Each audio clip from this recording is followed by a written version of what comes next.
Yamandu Orsi. Me gustaría que guarden este nombre en sus cabezas porque este político del Frente Amplio de Izquierdas será el próximo presidente de Uruguay. De origen humilde en la agrícola región de Canelones, fue medrando en política hasta convertirse en el intendente de su propia región, en donde se ganó la fama de buen gestor y de político de consensos. Abandonó el puesto para presentarse a las primarias y después a la presidencia, pero no ha abandonado ese discurso de unidad y de gestión. Con el denominado heredero político del expresidente Pepe Mújica, vuelve la izquierda al poder en Uruguay, pero promete que será un cambio suave, sin radicalidades. Así que hoy nos queremos preguntar cómo ha perdido la derecha el poder tras 5 años y qué podemos esperar de este nuevo gobierno. Pues lo vamos a debatir en los próximos minutos. Antes quiero que veamos el siguiente informe que ha preparado nuestro compañero Samuel Salgado Castro. Regresa el Frente Amplio de José Pepe Mújica a la presidencia en Uruguay. El candidato de centroizquierda, Yamandu Orsi, ganó las elecciones presidenciales por un ajustado margen frente al oficialista Álvaro Delgado. Aunque por un margen estrecho, ambas campañas reconocieron los resultados rápidamente. Orsi llamó al diálogo nacional. Voy a ser el presidente que convoque una y otra vez al diálogo nacional para encontrar las mejores soluciones. Por supuesto con nuestros planteos, pero también escuchando muy bien lo que nos dicen los demás. Delgado, del Partido Nacional y aliado del actual presidente Luis Lacalle Pou, también está dispuesto al diálogo.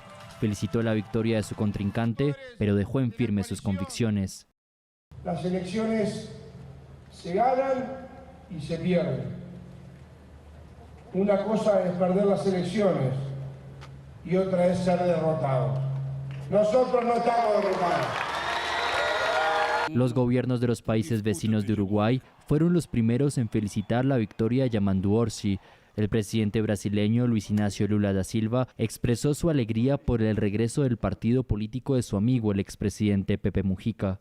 Quiero felicitar al pueblo uruguayo por celebrar elecciones democráticas y pacíficas y en particular al presidente electo Yamandu Orsi, al Frente Amplio y a mi amigo Pepe Mújica por su victoria en las elecciones de hoy.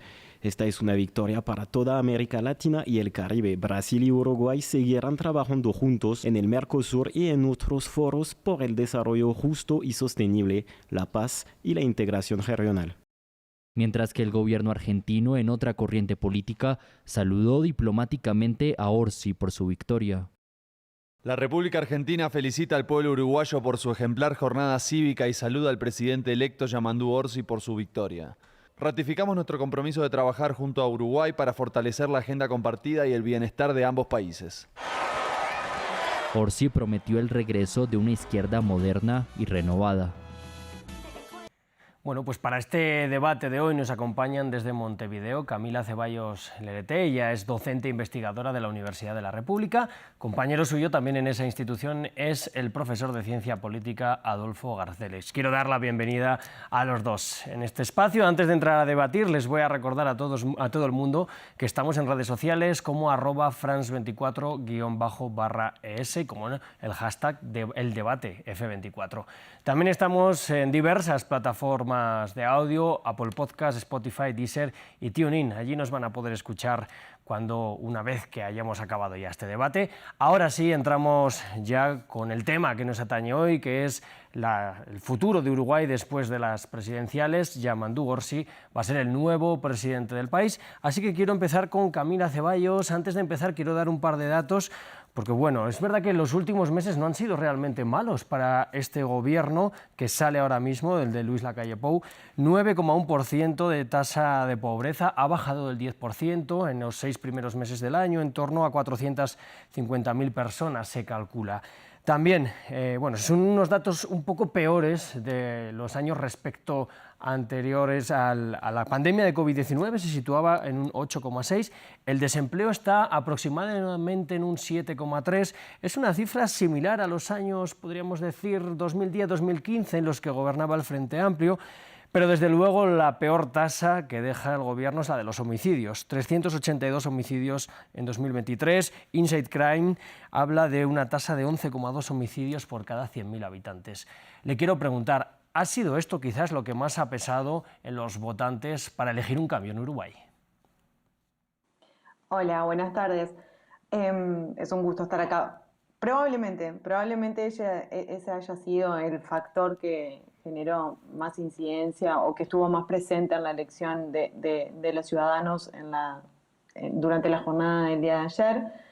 De todas maneras, quizás podamos después profundizar un poco en qué supone este cambio seguro al que hacía referencia Orsi, pero de todas maneras hay algo muy importante que vale la pena también como para contextualizar el caso uruguayo, es que ninguna de las dos propuestas, tanto del programa del Frente Amplio, que efectivamente termina siendo el ganador de la noche, o el programa de la coalición republicana, tenían grandes distancias en, por ejemplo, políticas económicas, ¿no? Hay grandes consensos que el Uruguay ha logrado construir a lo largo de por lo menos 20 años, que tienen que ver, por ejemplo, con la estabilidad de la macroeconomía, que eso también genera que sean propuestas electorales similares, más allá de que existan diferencias en la forma de implementación de sus políticas públicas.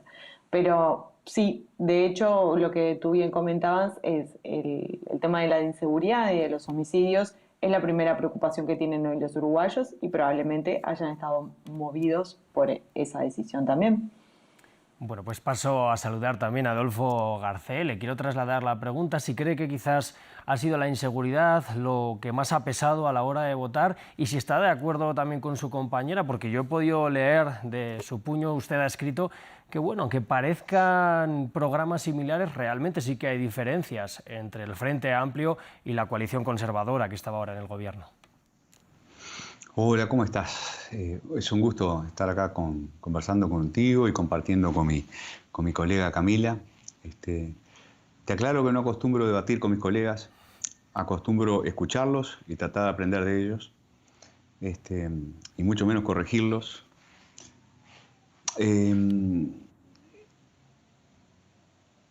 Creo que es un conjunto de causas, ¿no?, que llevan a la coalición de gobierno a perder.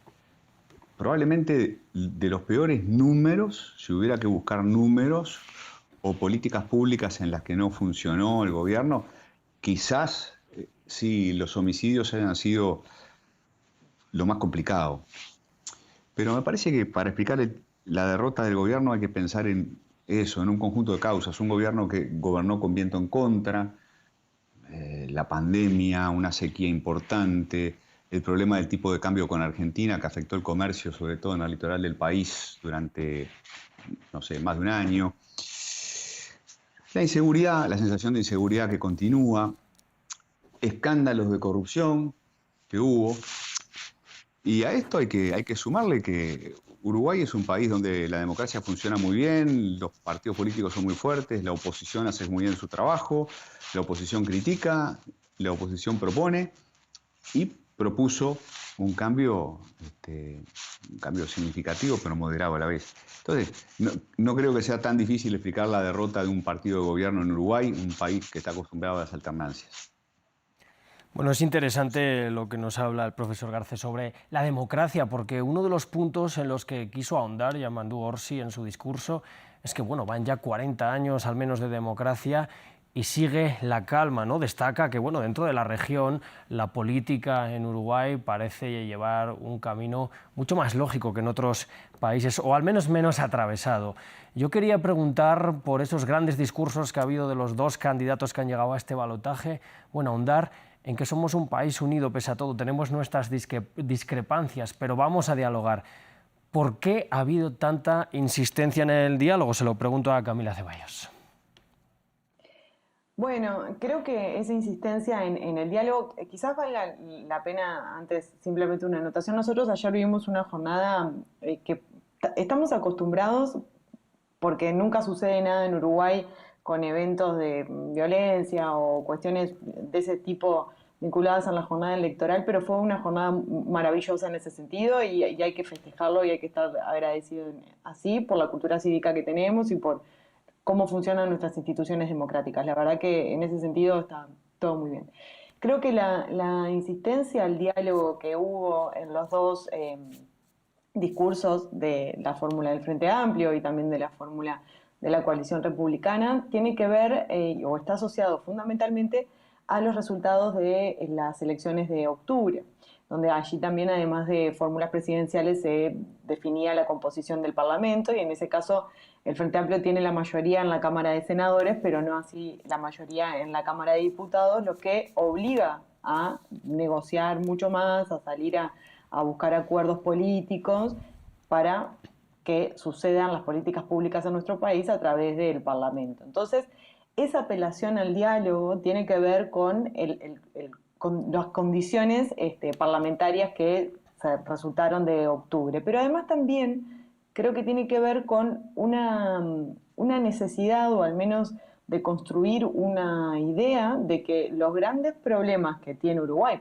por ejemplo, el de la seguridad o el de la pobreza infantil, necesitan de grandes acuerdos políticos y necesitan de, sobre todo, intenciones políticas que trasciendan a las fracciones o los partidos políticos. Entonces, en ese sentido fueron muy buenos discursos los dos, y creo que a partir de ahí se abre también un juego muy interesante para darle seguimiento a la transición, ¿no? Basada en el diálogo, en el intercambio respetuoso, que eso tiene que ver con esa apelación que hacían los dos candidatos anoche. Bueno, pues a partir de esta línea que nos traza, me parece muy interesante hablar ya de lo que va a poder ser el futuro gobierno de Yamandu Orsi. Él se ganó una fama, bueno, de un político que consigue llegar a consensos, porque dentro de estos 10 años que gobernó en Canelones, tuvo que llegar también a acuerdos con partidos de la oposición. Le pregunto a Adolfo Garcé, ¿esto va a ser que veamos realmente un gobierno de izquierda moderada? Hemos visto también críticas dentro de las alas más izquierdistas del Frente Amplio, del Partido Comunista, del Partido Socialista, hacia, bueno, ellos a veces vienen a decir que los usan un poquito como fuente de votos por la izquierda, pero que realmente luego el Frente no llega a proponer grandes rupturas. Ha habido críticas también al que puede ser el futuro ministro de Economía, Gabriel Odone. ¿Qué podemos ver, quizás adelantándonos un poquito, política futura en este gobierno del Frente Amplio? Sí, yo creo que efectivamente Yamandu Orsi tiene una trayectoria de hombre de diálogo. Lo demostró siendo intendente y sobre todo viene de una escuela política, la escuela política del MPP, del Movimiento de Participación Popular, que lidera José Mujica, que tiene ese tono, tiene esa vocación. No deja de ser curioso porque ellos provienen de la guerrilla. Ellos, en realidad, el MPP es un movimiento electoral fundado sobre las ruinas del Movimiento de Liberación Nacional en Tupamaros, una guerrilla muy, muy importante que hubo en Uruguay de los 60.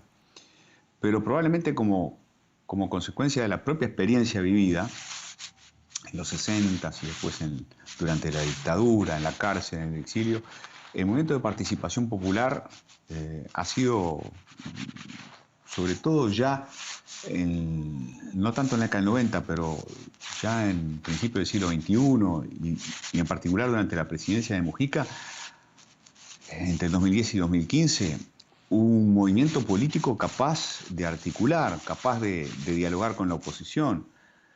Durante la presidencia de Pepe Mujica hubo niveles de diálogo muy altos, diría yo, para lo que es la tradición política reciente del Uruguay, para la postdictadura, entre gobierno y oposición. Entonces, Yamandu Orsi pertenece a esa escuela, a la escuela de Pepe Mujica, a la escuela del diálogo multipartidario. Y cuando él habla de diálogo, como habló ayer, o como ha hablado durante la campaña electoral, no es una impostura, es auténtico. Así que sí, yo espero diálogo con la oposición y espero probablemente que se convoque a comisiones multipartidarias para discutir algunos acuerdos políticos sustantivos en algunas áreas. Pienso, ya se ha hablado, en infancia, probablemente en seguridad o adicciones, cárceles, que es un gran paquete de la problemática uruguaya. En fin, diálogo. Por otro lado, es cierto que adentro del Frente Amplio hay diferencias importantes en cuanto a política económica, tú las mencionabas. Una cosa es esa izquierda moderada que encarna el Movimiento de Participación Popular y que tiene a Yamandu Orsi como figura principal. Y otra cosa será la izquierda del Frente Amplio, los comunistas, los socialistas, la propia Carolina Cose, que tienen posiciones en materia de política económica diferentes a las del ministro designado, Gabriel Odone, un economista de enorme prestigio. Entonces sí, una de las preguntas del futuro, quizás una de las preguntas más importantes, una de las incógnitas que hay que despejar en el tiempo que viene, refiere a la orientación de la política económica. No va a ser sencillo para el presidente acordar entre las posiciones del ministro economista Gabriel Odone y las posiciones de la izquierda del frente. Bueno, pues ahondaremos ahora en unos minutos sobre la futura política económica del Gobierno, pero le quiero preguntar a Camila Ceballos, ¿cree que estas tensiones al interno del Frente Amplio podrían suponer a futuro algún tipo de problema o por ese lado manda más el hecho de que estén en el Gobierno y de que llevan una tradición ya de muchos años de política en conjunto?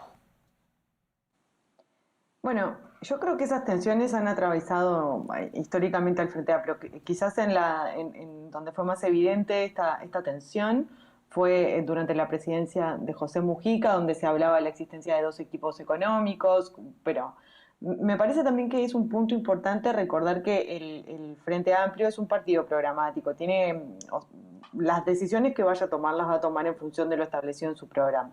Ahora, es lógico que esas tensiones van a estar, los intercambios y las diversas posiciones de las fracciones, como bien comentaba Adolfo hace un minuto, van a estar presentes y seguramente sea algo que marque la agenda una vez que el gobierno se inicie, ¿no? Es decir, cuando tengan que tomar decisiones vinculadas, por ejemplo, a la seguridad social, que fue un tema que se estuvo discutiendo antes de la primera vuelta, allí va a haber varias posturas, no solamente dos. El punto también es saber que Odone cuenta con el respaldo del presidente y además el presidente cuenta con un gran respaldo adentro de la bancada de ambas cámaras, ¿no? de senadores y diputados. Entonces me parece que va a estar muy mediado, muy amortiguado, digamos, ese conflicto por cuestiones institucionales y por los incentivos que tengan los legisladores en el caso de respaldar las decisiones de Odone, más allá de las posiciones internas que reflejan más cuestiones de la mesa política del Frente Amplio y no tanto de la composición del Parlamento. Es verdad que esas voces están y se van a hacer escuchar, no tengo dudas al respecto de eso. Pues Camila, aprovecho que estamos hablando con usted sobre esto para ahondar ya un poco en algunas de las propuestas que sí que se han escuchado por parte del Frente Amplio en cuanto a economía. Es verdad que ha sido una campaña que se ha criticado que igual no ha habido demasiadas propuestas, pero bueno, entre ellas podemos ver la intención de bajar de nuevo la edad de jubilación a los 60 años, pese a que en principio no se apoyaba el plebiscito. Eso sí, dicen que no van a eliminar las AFAP, estas empresas privadas, ¿no? Que son las que complementan el sistema de pensiones en el país. No van a querer subir los impuestos, lo han dejado muy claro también, salvo que la coyuntura económica pues, lo requiera. ¿Cómo van a poder llegar también pues, a aumentar de nuevo las ayudas sociales, a aumentar este estado de bienestar también sin subir los impuestos? ¿Está preparado el Uruguay ahora mismo para ello? Bueno, ese apunte que haces me parece muy interesante porque Yamandu Orsi dijo que no iba a levantar, que no iba a subir impuestos en el debate presidencial que hubo hace exactamente una semana y personalmente creo que eso fue un grave error porque a nadie le gusta hablar de impuestos, eso es lógico, pero es una herramienta que tienen los gobiernos y la tienen que usar, por ejemplo, para financiar políticas públicas. Entonces, a mí me parece que en ese hecho, obviamente, de corte electoral, puede en un futuro relativamente cercano jugarle una mala pasada al presidente, ¿no? Y también a su ministro de Economía, que en distintas circunstancias dijo justamente esto que te estoy comentando, de que los impuestos son herramientas que utilizan los gobiernos para poder, por ejemplo, financiar sus políticas. En distintas estimaciones que ha hecho parte del equipo económico que acompaña a Odone, en cuanto al financiamiento de estas políticas de asistencia o de robustecer el sistema, el estado de bienestar tan característico de Uruguay, ellos estiman que es un 1% del PBI. y que ese 1% del PBI se alcanzaría, se financiaría si se crece a una tasa de un 3.5, entre 3 y 3.5. El punto es que para hacer eso se necesita que todas las políticas sectoriales sean lo suficientemente coordinadas y se vuelvan eficientes en su coordinación para que no haya fallas de Estado. Sabemos que existen las fallas de mercado, pero también existen las fallas de Estado, y me parece que ahí los impuestos van a estar de alguna manera presentes. Entonces, creo que esa fue un error innecesario que cometió el candidato y que lo va a tener que pagar en algún momento.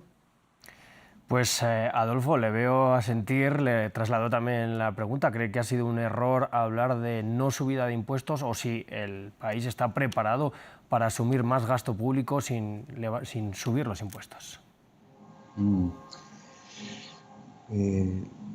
Creo que a ver, en el mundo hay dos clases de partidos. Los partidos que quieren subir los impuestos porque creen que es necesario que haya impuestos para financiar el Estado, y que el Estado tiene un papel importante para cumplir en el desarrollo y en las políticas sociales, en el bienestar, etc.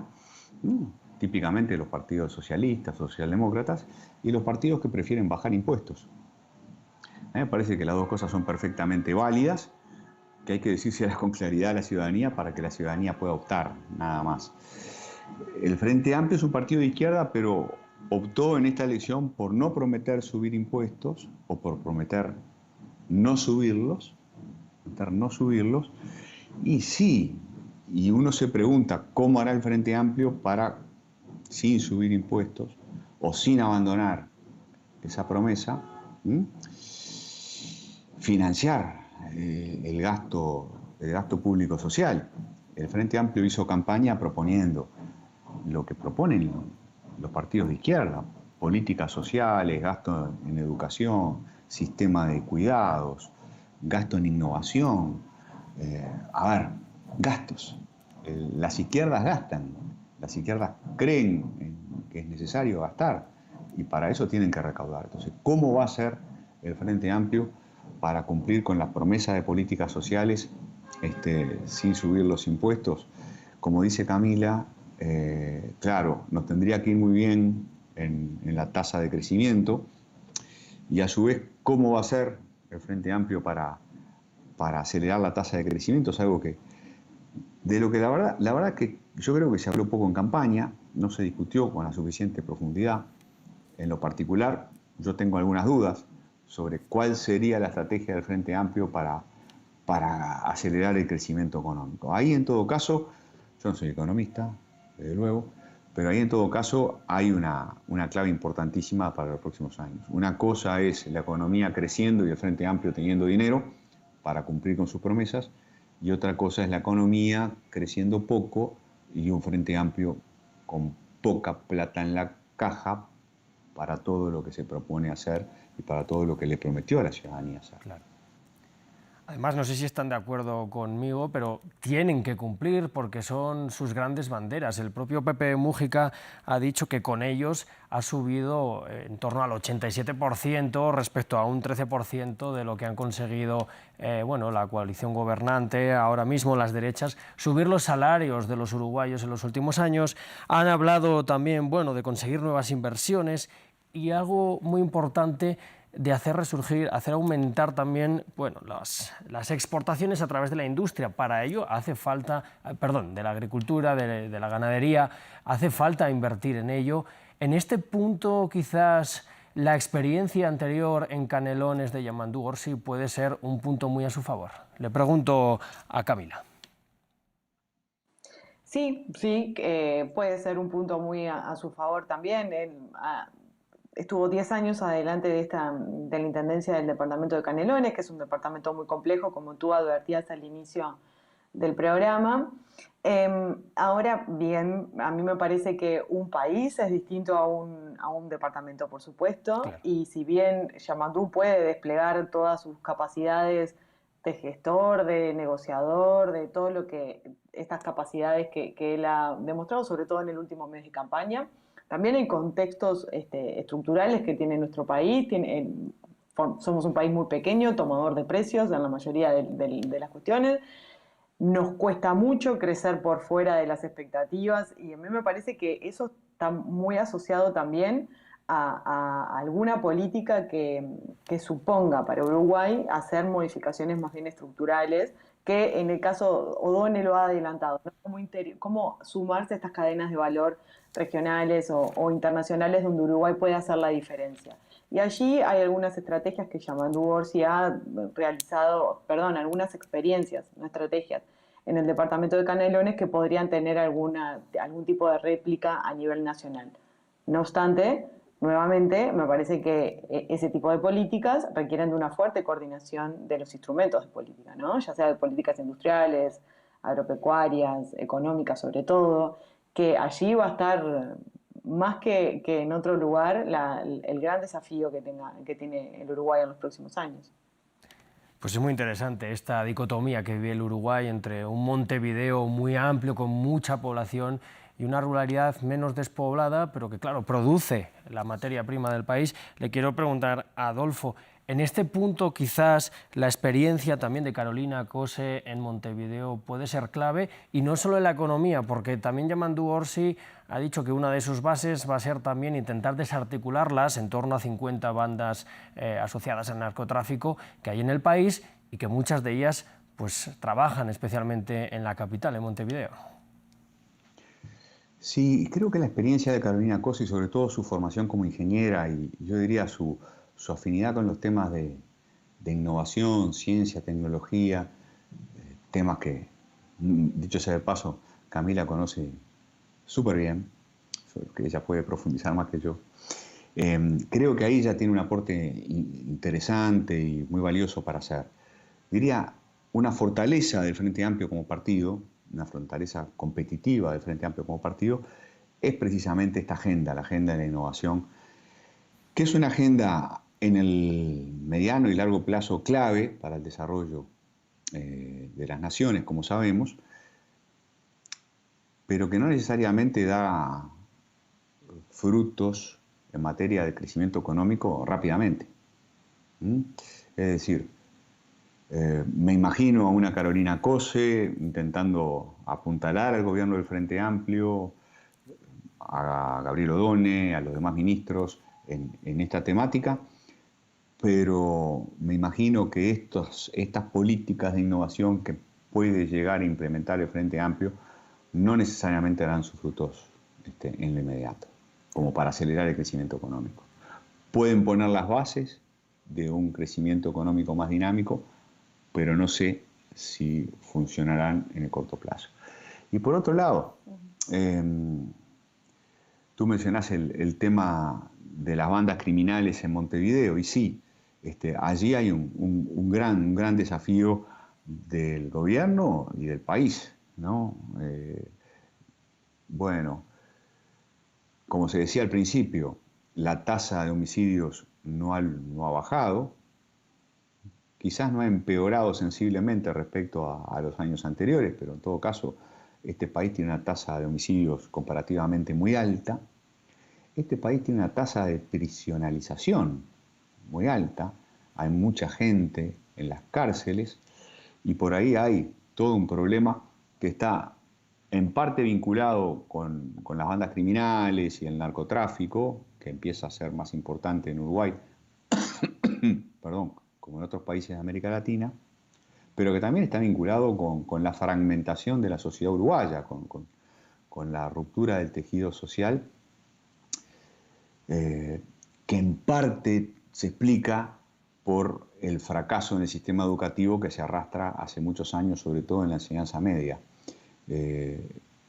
Aproximadamente la mitad de los jóvenes no terminan en el liceo, no terminan en enseñanza secundaria, y entonces quedan condenados a tener empleos de pésima calidad o a dedicarse a otra cosa menos trabajar. Claro.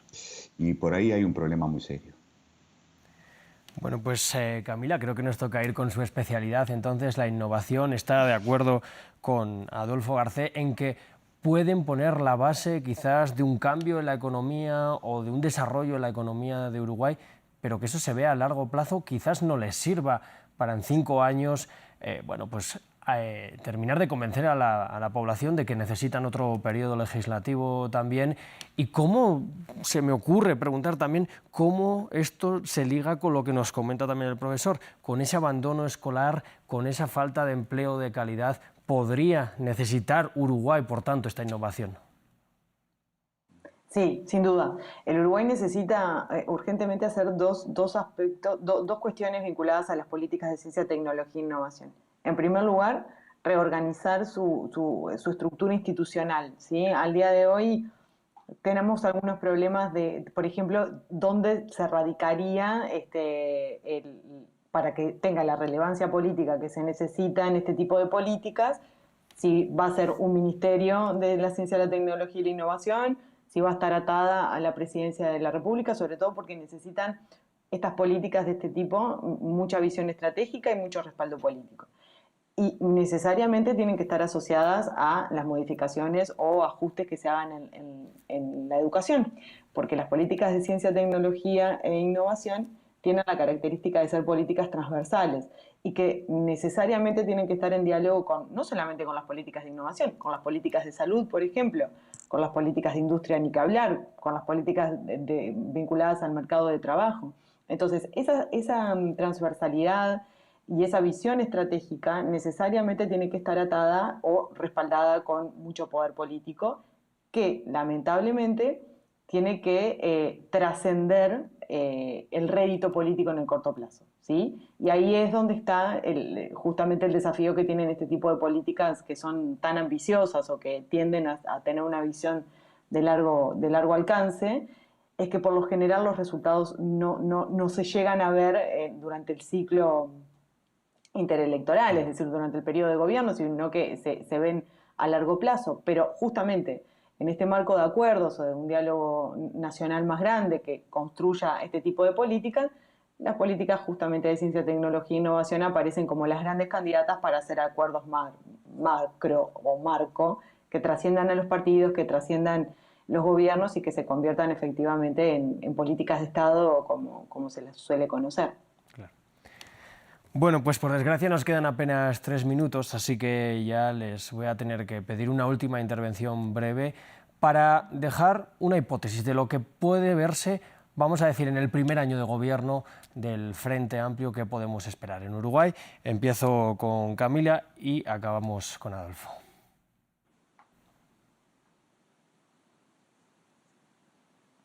Perdón, ¿me repetí la pregunta? Sí, Camila, porque no te escuché un pronóstico de lo que podemos ver quizás, bueno, en estos primeros meses, de aquí al primer año también, en el gobierno del Frente Amplio.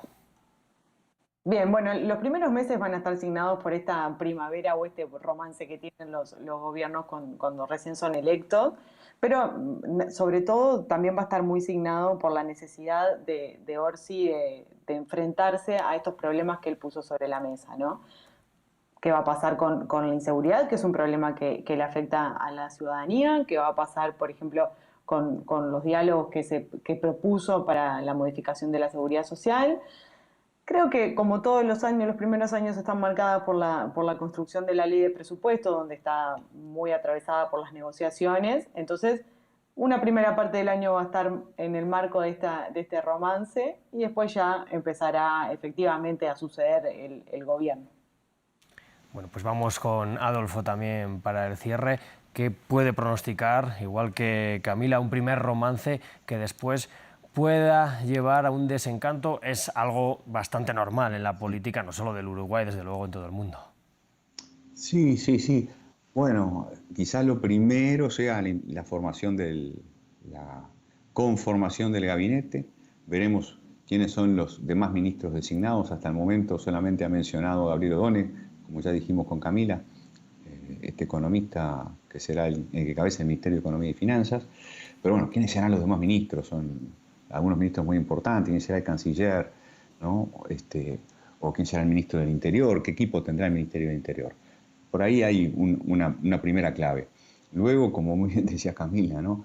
Es el año del presupuesto. El presupuesto en Uruguay es quinquenal, se aprueba un presupuesto para los 5 años que después se va ajustando en rendiciones de cuenta anuales, pero ahí se establecen las bases de las principales políticas, ingresos y egresos, ¿no? Ingresos del Estado y egresos, el gasto.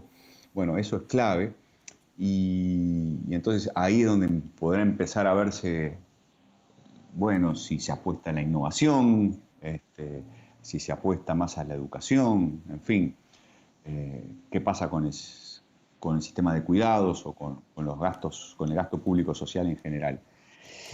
Y después tengo mucha expectativa puesta en qué pasará con las eventuales comisiones presidenciales multipartidarias. Esta es una tecnología que en Uruguay se ha usado bastante, como en otras partes de América Latina, el presidente convocando a partidos políticos a pactar temas, políticas que considera decisivas, claves. Y creo que allí hay una esperanza, diría, de construcción de acuerdos, y si esas comisiones prosperan, también va a favorecer lo que Camila ya mencionaba, la luna de miel.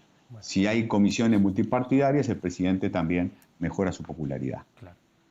Bueno, pues ya solo me queda despedirles. Ha sido un placer poder estar con ustedes esta noche. Decía el profesor Garcé que no está acostumbrado a debatir, pero a veces simplemente un intercambio de ideas es mucho más enriquecedor que un debate bronco. Así que Adolfo Garcé, profesor de la Universidad de la República, muchas gracias por estar con nosotros hoy. Por favor, un placer. Y también, por supuesto, Camila Ceballos, docente e investigadora de esta misma universidad. Gracias también por estar en France 24. Un gusto.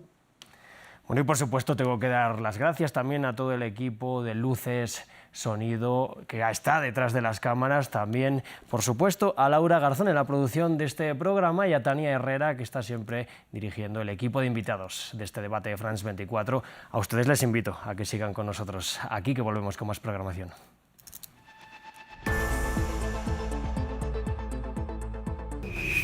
Política, economía, cultura y sociedad. Todo lo que pasa en África está en France 24.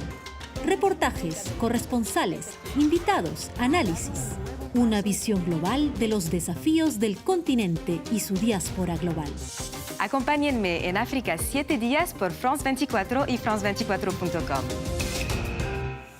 Desde 2006, en francés, inglés, árabe y español, las principales personalidades del mundo nos han concedido entrevistas exclusivas. Líderes mundiales nos han compartido su visión de mundo. Artistas y creadores nos inspiran con su trabajo y sus ideas. Intelectuales e innovadores nos cuentan cómo dan forma a nuestro futuro. Las grandes personalidades están en France 24. Liberté, égalité, actualité.